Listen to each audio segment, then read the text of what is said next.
주님은 우리를 왜 하나님의 나라로 부르시고 또 주님은 왜 세상으로 우리를 보내실까요? 오늘 주신 말씀을 통해 주님이 우리를 부르시는 소명과 세상을 향해 보내심의 사명을 깨닫기를 간절히 원합니다. 함께 기도하시고 말씀을 보도록 하겠습니다. 사랑의 하나님 아버지 감사합니다. 누가복음을 통해 그리스도의 생애를 살펴보며 그리스도가 우리의 온전한 구주이심을 깨닫게 하시고 또한 그가 우리를 부르시고 보내시는 아름다운 우리의 온전한 주임을 깨닫게 해주심에 감사드립니다. 오늘 말씀을 통해 교회의 소명과 사명, 성도의 소명과 사명을 깨닫게 해주시며 그 가운데 온전히 말씀을 순종하는 하나님의 백성들 될 수 있도록 역사하여 주시옵소서. 예수 그리스도 이름으로 간절히 기도드립니다. 아멘. 해마다 그 교회의 통계 자료를 통해서 실질적인 영적 지수를 말을 해주는 조지 바나 연구소가 있습니다. 조지 바나 연구소에서 얼마 전에 통계를 통해서 발표한 페이건 크리스천리티, 제목 자체가 상당히 쇼킹한데요. 페이건이라는 뜻은 이방인이란 뜻입니다. 세속적인 사람이다라는 뜻입니다. 믿지 않는 불신자라는 뜻입니다. 그런데 페이건 크리스천리티라는 책을 통해서 오늘날 미국의 교회를 다니는 성도들의 영적 지수가 지금 어디에 있는지를 밝혀주고 있는 것입니다. 현재 25%에 해당하는 성도들은 하루에 한 번도 기도를 하지 않는다고 합니다. 30%는 주일 성수를 하지 않고 35%는 매일이 아니라 매주 성경을 한 번도 읽지 않고 40%는 헌금을 하지 않으며 50%는 어떠한 형태로도 봉사를 하지 않고 있고 85% 서베이에 응답한 사람 중에 자기의 생애 동안 한 번도 전도를 한 경험이 없다고 합니다. 놀라운 것은 100%가 자기는 천국에 갈 거라고 확신을 하고 희망한다라는 것입니다. 제자가 없는 주님의 참된 성도의 삶이 없는 그러한 모습을 물론 이민교회의 통계는 다를 수가 있겠지만 현재 우리가 있는 미국의 교회의 형편이 이러한 삶 가운데 나와 있는 것입니다. 모두가 다 수동적이고 자기중심적이며 말씀에는 벗어나는 하나님이 원치 않는 삶 가운데 있으면서도 천국을 소망하는 것이 오늘날 현대 신앙인들의 모습인 것입니다. 오늘 본문을 보면 예수님의 사역에 큰 전환기가 있음을 볼 수가 있습니다. 누가복음 8장 마지막까지는 예수님이 이 땅에 오셔서 하나님의 아들 되심을 보여주는 그러한 사역들이 나와 있습니다. 말씀에 놀라운 권위가 있습니다. 말씀을 통해 병자를 고쳐주시고 귀신을 내어쫓으시며 심지어 죽은 자도 일으키시는 하나님의 그 놀라운 권능이 그에게 있음을 보여준 것입니다. 지금까지 제자들은 예수님 옆에서 보고 배우고 믿는 사역의 중심이 되었습니다. 그러나 이제는 아닙니다. 이제 예수님은 12 제자를 동일한 사역 가운데 권능과 권위를 주시며 보내시는 그 모습으로 나와 있습니다. 제자들은 지금부터 주님이 주시는 그 능력과 권위로서 동일한 사역을 객체로서 보고 배우는 것이 아니라 실제 자기가 부딪히며 사역을 직접 감당하는 그러한 삶으로 나아가야만 되는 것입니다. 예수님은 모든 귀신을 제어하며 병을 고치시는 능력과 권위를 주시며 세상 가운데 보내셨다라고 나와 있습니다. 사실 예수님이 제자들을 부르는 장면이 마가복음 3장 14절에 나와 있습니다. 부르심은 우리가 흔히 소명, 콜링이라고 말을 하죠. 왜 예수님은 부르셨을까요? 그 이유가 12를 세우셨으니 이는 자기와 함께 있게 하시고 또 보내사 전도하게 하기 위해서 하셨다라고 나와 있습니다. 불러 함께 있어 양육을 합니다. 그리고 가만히 있는 게 아니라 세상 가운데 나아가 하나님의 나라의 소식을 전하며 복음을 증거하며 믿지 않는 자들을 구원하는 전도의 사역 가운데 하기 위해 그들을 소명 가운데 부르신 것입니다. 오늘 동일한 사명, 보내심이 나와 있습니다. 하나님의 나라를 전파하기 위해 보내신 것입니다. 병든 자를 고치기 위해 보내신 것입니다. 귀신을 내어 쫓는 그러한 일을 하기 위해 예수님은 제자들을 보내시고 계시는 것입니다.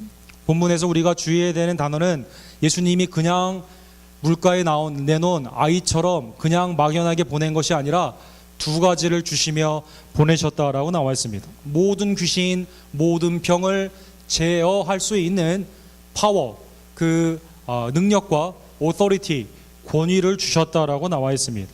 오늘 본문에 나오는 파워라는 이 단어에서 다이너마이트라는 단어가 나와 있습니다. 두나미스라고 사용되는 이 단어와 authority, 할 수 있느냐 없느냐를 결정할 수 있는 권위라는 단어가 여기에 나와 있습니다. 이 두 가지를 구분해 본다면 이렇게 생각해 볼 수가 있습니다. 여러분, 2차 대전이 종식되는 마지막 큰 사건은 히로시마에 이어 나가사키에 원자폭탄이 투하되는 강력한 사건이 그 많은 피해를 주는 사건으로 말미암아 종식이 되게 되었습니다. 이 원자폭탄을 투하한 사람은 비행기 조종사입니다. 그에게는 투하할 능력이 있고 이 폭탄에는 능력이 있어서 수많은 사람들에게 해를 입히게 되고 전쟁을 종식할 수 있는 그러한 파워가 있었던 것입니다.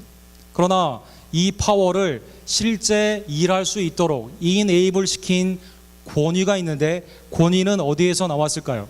비행기 조종사에게 권위가 있었던 것이 아니라 이미 몇 달 전에 전시 장관이었던 스팀슨의 그 제안을 받아들인 당시 대통령이었던 트루만 대통령이 백악관에서 그의 권위를 통해 이것을 허락하였기 때문에 이 전쟁이 종식할 수 있는 이 원자 폭탄의 투하가 있게 되었다라는 것입니다.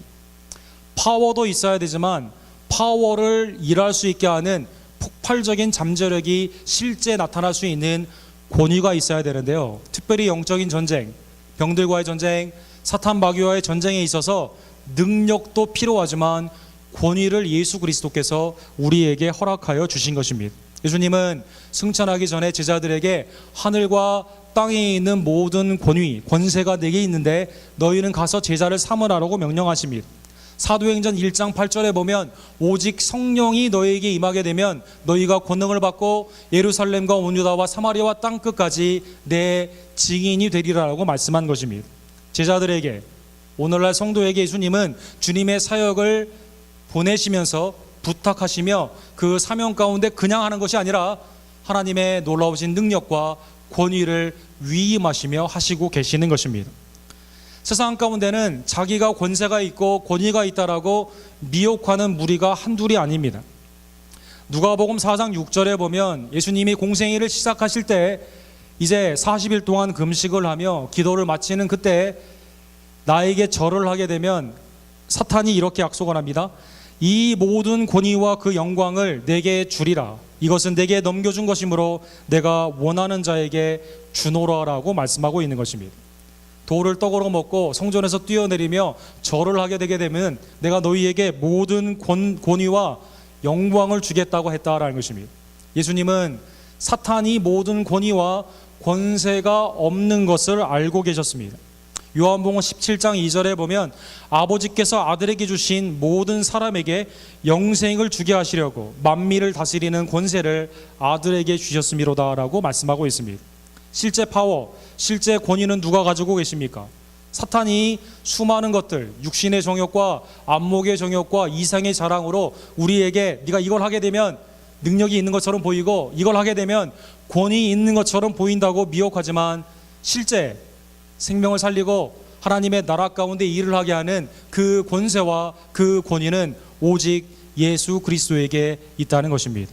사랑하는 성도 여러분, 수많은 미혹이 우리에게 있을 때 이 권세가 참 권세, 이 권위가 참 권위가 누구로부터 왔는가를 깨닫는 우리 모두가 되기를 간절히 원합니다. 본문에 보면 예수님은 권능과 권세를 주셨을 뿐만 아니라 권위를 주셨을 뿐만 아니라 제자들에게 복음의 절박한 상황 가운데 하나님만을 의지하라라고 말씀하셨습니다. 여행을 위하여 아무것도 가지지 말라, 지팡이나 배낭이나 양식이나 돈이나 두보롯을 가지지 말라라고 말씀하셨습니다. 매일의 삶 가운데는 지팡이도 필요하고 배낭도 필요하고 돈과 옷이 필요합니다. 그러나 전도의 사역을 하게 하고 돌아오게 되는 제자들에게, 특별히 갈릴리 지역과 또 수많은 사마리아 지역에 있는 복음의 사역 가운데 복음이 가장 필요한 그 지역에 가기 위해서 지금 여벌을 챙길 시간이 없습니다. 이것저것 내 인생의 미래에 대해 계산할 여지가 없다라는 것입니다. 오직 필요한 것들을 공급해 주시며 하나님의 은총 가운데 인도하심을 받기 위해 예수 그리스도의 능력과 권위만을 믿고 하나님의 이 사역 가운데 그들은 나아가야만 되는 것입니다. 그들이 나아가게 되면 두 가지의 반응이 있습니다.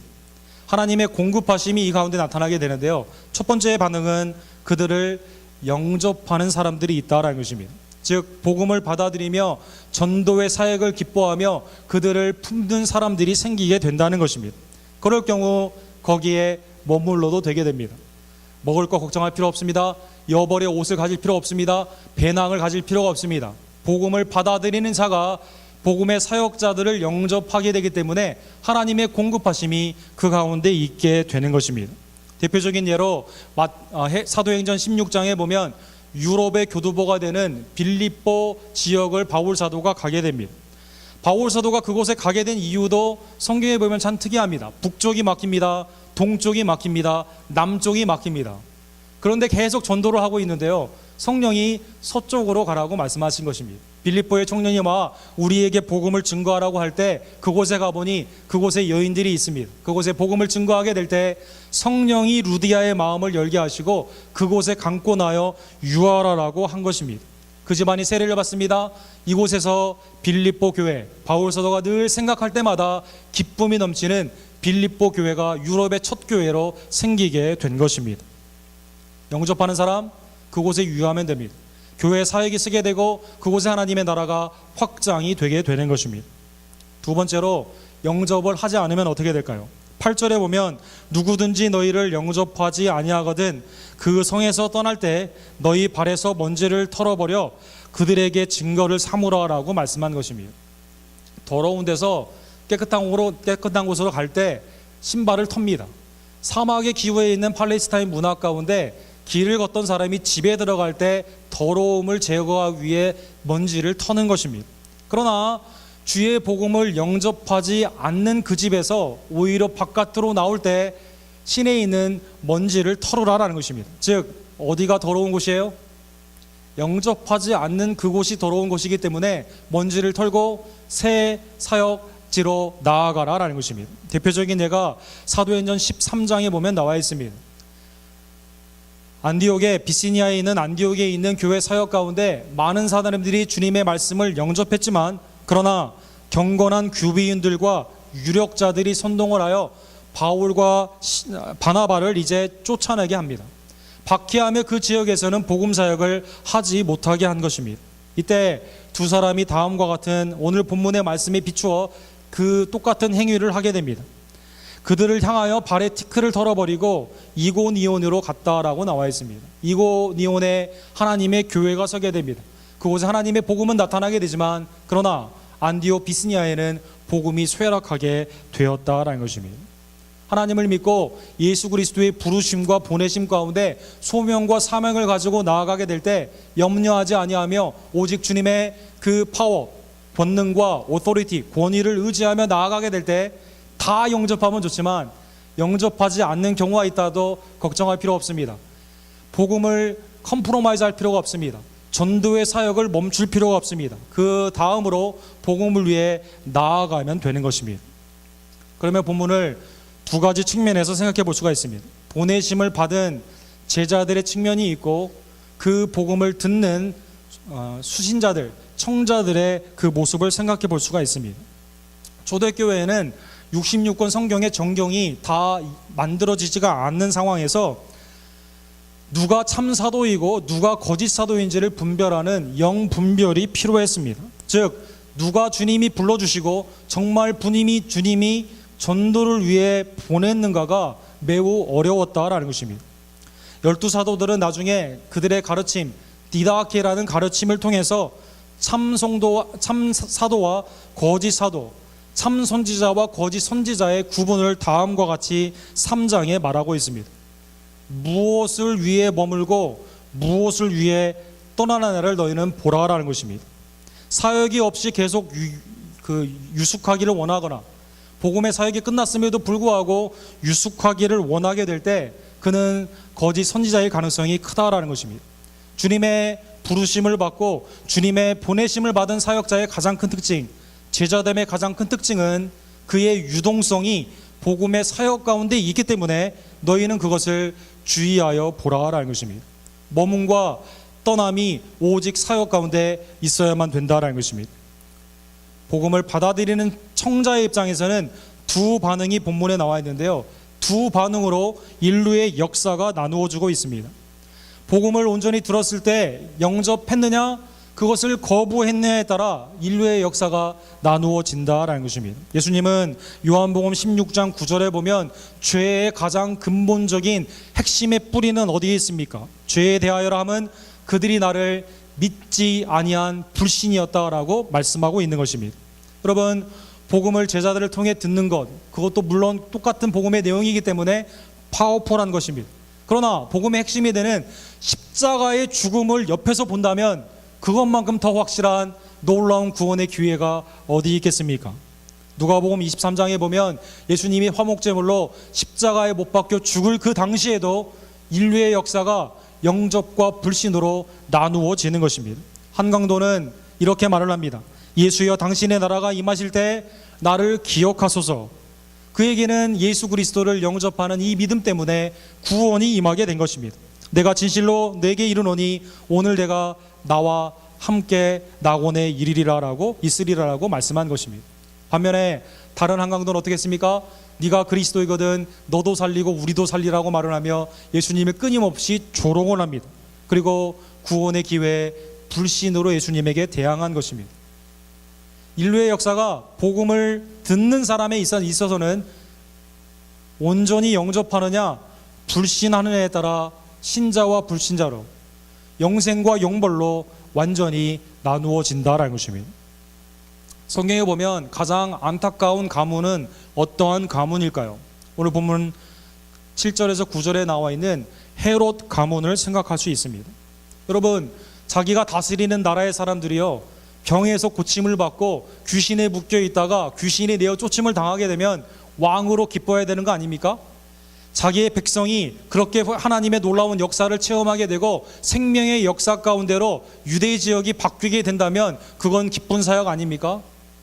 그러나 헤롯을 오늘 본문에 보면 요한을 내가 목베어 죽였는데 어떻게 다시 살아났을까라고 그 사역에 반대를 하고 있습니다. 그리고 그를 찾아가 죽이고자 그는 노력한 것입니다. 그의 아버지 헤롯 왕은 어떠한 사람입니까? 그가 이두메인이었지만 유대인의 정치적인 세력을 얻기 위해 40년 동안 건축 공사를 시작합니다. 그러나 유대인의 왕이 어디 있냐고 물어보는 동방 박사들의 질문에 의해서는 베들레헴에 있는 영아들을 다 죽이게 하는 명령을 내리고 나도 찾아가 경배하겠다고 거짓말을 한 예수 그리스도를 말미암아 많은 어린아이들을 죽인 대표적인 사람인 것입니다. 그의 아들 안디바, 오늘 본문에 나온 안디바는 헤로디아와 근친상간으로 결혼을 합니다. 세례 요한에게 참수형을 명함으로 말미암아 선지자를 죽이게 됩니다. 그리고 예수님을 신문하고 십자가에 못 박혀 내어 놓은 것입니다. 그의 아들 아그리파 1세는 어떻습니까? 야고보 사도를 살해합니다. 베드로를 투옥합니다. 그런 충으로 말미암아 사도행전 12장에 보면 급사로 그의 인생이 마감되게 된 것입니다. 헤롯 아그리파 2세는 어떻습니까? 가이사라에서 바울을 만나게 됩니다. 부활과 그리스도에 대한 증거를 받게 됩니다. 그러나 복음을 거부함으로 말미암아 유대의 멸망과 더불어 그의 인생이, 그의 집안이 다 멸망하게 된 것입니다. 예수님을 태어났을 때부터 알았습니다.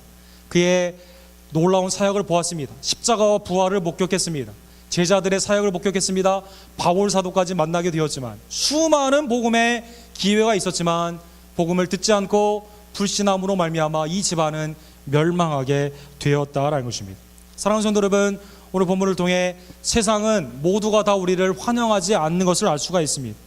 영접과 불신으로 말미암아 세상은 여전히 영접하는 자에게는 기쁨이 되지만 불신하는 자에게는 핍박과 박해를 주는 그러한 마귀의 세상임을 우리가 본문을 통해 깨달을 수 있다라는 것입니다.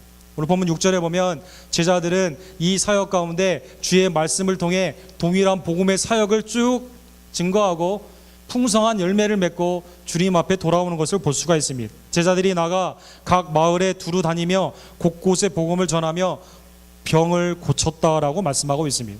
주님의 부르심과 주님의 보내심의 소명과 사명 가운데 순종하며 나아가게 될 때 실제 귀신들과 병든 자를 만나게 되었을 때 주님의 놀라운 권능과 권세가 병나음으로 귀신을 내어 쫓음으로 나타나게 된 것입니다. 여러분, 오늘 본문에 보면 제자들이 이 사역 가운데는 서로 협력하는 것을 알 수가 있어요. 제자들이 모여서 누가 으뜸이 되느냐로 생각했을 때는 서로 시기와 질투 가운데 늘 싸우게 됩니다. 그러나 주님의 보내심을 받아 주님의 권능과 권세 가운데 순종하며 나아가게 될 때는 서로 협력하여 풍성한 열매를 거두게 되는 것입니다. 예수님은 요한복음 13장 20절에 지금도 이 구원의 사역이 제자들을 통해 그리고 오늘날 성도를 통해 이어지고 있음을 이렇게 말씀하십니다. 내가 진실로 진실로 너희에게 이르노니 내가 보낸 자를 영접하는 자는 나를 영접하는 것이요 나를 영접하는 자는 나를 보내신 이를 영접하는 것이로다 라고 말씀한 것입니다. 제자들이 주님의 명에 순종하여 나아갔을 때 받아들이는 자 제자를 영접한 게 아니라 예수 그리스도를 영접한 것입니다. 불신하는 자 제자들을 불신한 게 아니라 예수 그리스도를 불신한 것이다 라는 것입니다. 사랑하는 온도교회 성도 여러분, 오늘 동일한 부르심과 보내심이 우리에게 있습니다. 주님은 여러분과 저를 왜 구원하셨을까요? 우리의 영달을 위해, 우리의 영화를 위해 부르신 것이 아니라 세상 가운데 보내셔서 구원의 사역 가운데 동참하고자 우리에게 구원을 허락하여 주신 것입니다. 성도들이 주님의 구원 아래에 있으며 사역을 하지 않았을 때는 주님의 권능과 주님의 권세를 체험할 수가 없습니다. 세상 가운데 나아가 주님의 살아계심과 주님의 역사하심을 경험할 수 없다라는 것입니다. 그러나 교회의 놀라운 양육의 사역통을 통해서 세상 가운데 주님의 명을 받아 보내심을 받게 되면 주님의 권세와 주님의 권위가 복음의 사역 가운데 나타나게 될 때 제자됨이 더욱더 세상 가운데 구원됨으로 성도의 살아남으로 나타나게 되는 것입니다. 소천하신 오카노 목사님의 명저로 불리우는 평신도를 깨운다라는 책이 있죠. 여기에 보면 교회란 어떠한 곳인가를 목사와 성도는 매일 질문해야 된다라고 우리에게 도전하고 있습니다. 교회는 세상에서 주님의 부르심에 응답을 한 그리고 주님의 보내심에 순종을 하는 제자들의 공동체인 것입니다.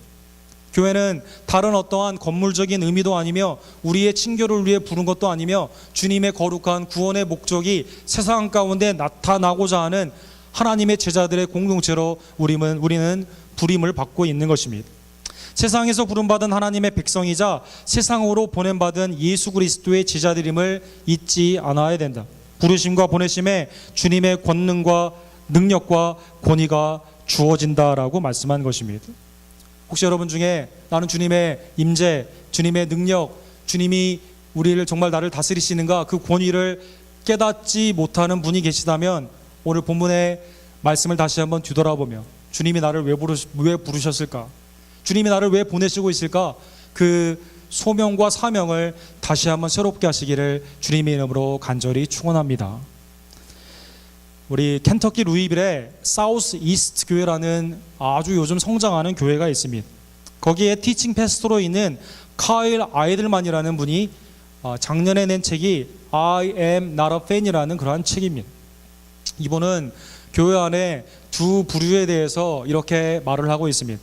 팬 같은 성도가 있고 팔로워, 디사이플, 제자와 같은 성도가 있다라는 것입니다.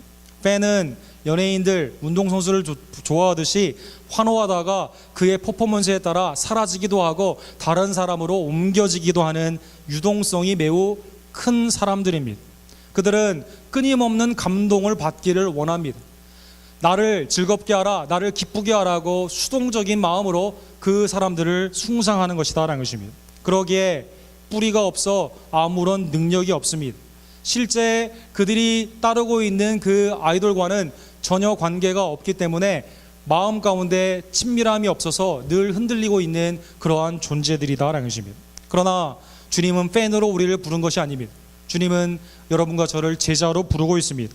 나의 십자가를 지고 나 자신을 부인하며 주님을 따르기 위해 고난과 핍박이 있다 하더라도 때로는 그것을 희생하며 죽음까지도 내어줄 수 있는 신실한 제자들로 주님은 부르고 있는 것입니다. 나를 어떻게 즐겁게 할 것인가, 나의 감정을 감동을 시켜라라고 주장하는 것이 아니라 주님의 나라와 주님의 의를 위해서는 적극적으로 내가 주님의 섬김을 감당하는 자들이다라는 것입니다. 그러기에 그들에게는 주님의 큰 축복이 있습니다. 그들의 삶에 주님의 능력과 주님의 권위가 임하게 된다라는 것입니다. 사랑하는 성도 여러분, 주님의 임재, 주님의 능력, 주님의 권위를 체험하고 싶지 않으십니까? 언제까지 시들시들한 믿음으로 요동치는 어린애와 같은 믿음 가운데 나아갈 수 있단 말입니까? 사랑하는 성도 여러분, 주님은 우리를 팬으로 부르지 않으셨습니다.